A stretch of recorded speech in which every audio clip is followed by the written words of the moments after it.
Okay, back to advocating. So, I mean, I even at one point, there was a QR code in one of the ERs that we were in, that said, text the CEO of the hospital.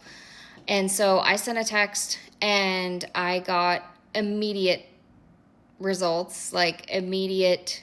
The charge nurse came in and he spoke to us, and he made a few more calls for us and things like that.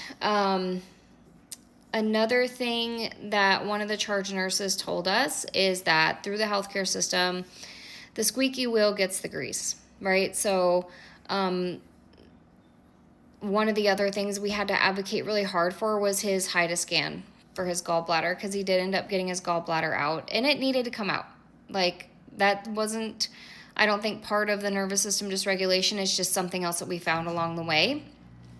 But we had got an order for a HIDA scan, and I called to schedule the HIDA scan, and this was in May. And they said, oh, we can get you in August. And I'm like, ma'am, my husband has lost 60 pounds in the last 7 weeks. Do the math. That is not going to work for us. So we drove to the hospital, and they went ahead and changed the order to a different imaging company. So then we had to go back to the doctor's office and tell them to approve that change for the HIDA scan.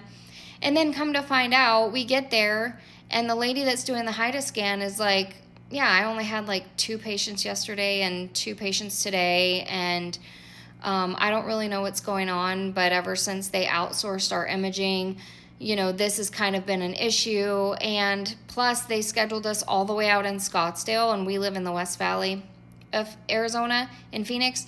And so we could have gone to another facility closer to us. I mean, it's just, the healthcare system is a mess, and it's very frustrating, and we've lost all hope in the healthcare system, to be honest. Another thing that really helps your loved one is active listening. If they are reaching out to you, if they're trying to talk to you and explain how they're feeling, and like I said, JJ is just the type of guy that needs to talk through things. And usually once we talk things through, he feels a lot better. But active listening. And whenever we're talking, like, I'm not on my phone. I'm not doing something else. Like, he has my full attention. And that makes him feel safe, and it makes him feel heard. And I think that's really important. So I feel like just making sure that your loved one knows that you're in this with them, like you're in this fight with them, and you're going to help them come out on the other side, is going to build their confidence more that they can do it. Because if they were alone trying to go through this and didn't have somebody to talk to and didn't have your support, then I feel like it would be a lot harder for them to get out of it. And we want to see them better. We want to see them do well, and we want to see them thrive. And honestly, like, I wanted my husband back. I wanted the smiling, laughing, happy-go-lucky, always joking around, always playing, always picking. I want that husband, I mean, it was really hard seeing him quiet and withdrawn and not wanting to be around people. And I was willing to do anything it took to get him back. So yeah, these are just a few tips that I have for you guys to support your loved one through nervous system dysregulation and their journey. And if you want more information, you can DM me. I'll be happy to talk to you and send you some more information on that.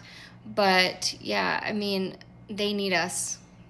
That's all I can say. Like, they need us. If you want your loved one back, you have to put in the work. And it's hard and it's frustrating, but we can do it. We can get our loved ones back.